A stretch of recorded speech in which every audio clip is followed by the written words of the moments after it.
Before we get into the primary goals, what I'd like to just do is just give a little bit of background information first prior to we just delving into the recent consultation paper, because I think it's important that we sort of take a step back and review, because so many consultation papers were issued in the last calendar year.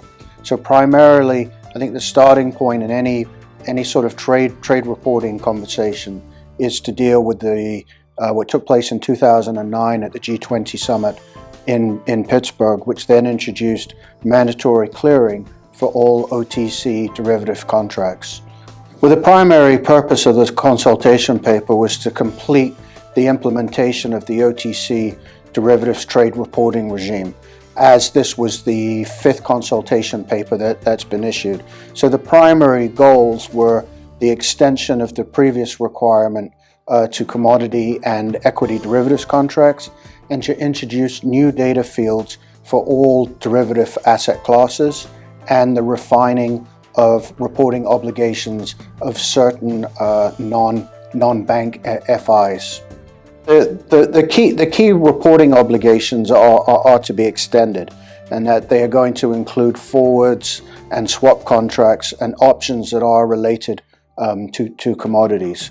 These are indexes or contracts, cash flows determined to a reference of one or more commodities. What is important in this consultation paper is that this is going to exclude physical settled commodities as opposed to cash settled. So MAS proposes that the mandatory clearing obligations at a minimum should apply to Singapore fixed floating rate swaps, and essentially net asset classes reporting of commodity and equity derivatives contracts. So it's the extension of those, primarily of those two products. The intention is to align the credit derivatives contracts that are set out in the first schedule of the Securities and Futures Act. So the bolting on of the equity derivatives contracts. It's a very valid question, because what is going to happen is there's going to be the creation of new data fields. So firms are going to have a responsibility to be able to identify which data fields apply to them. There's currently only one licensed trade repository within Singapore. So firms are going to have to go through.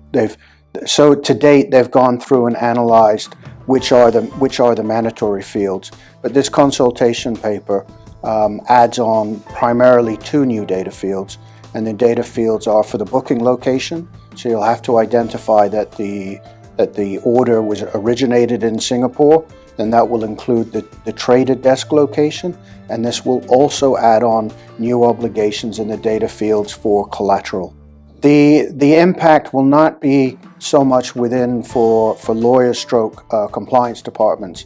It's relatively straightforward as to knowing that there are new data fields that are being added, but the impact will be on the IT departments, that they'll have to go through and analyze these spreadsheets, take a look at these new data fields, add on and be able to capture what their relevant data fields are. How do they go about tagging them, making sure that they're tagged properly, and then make the relevant report to the trade repository.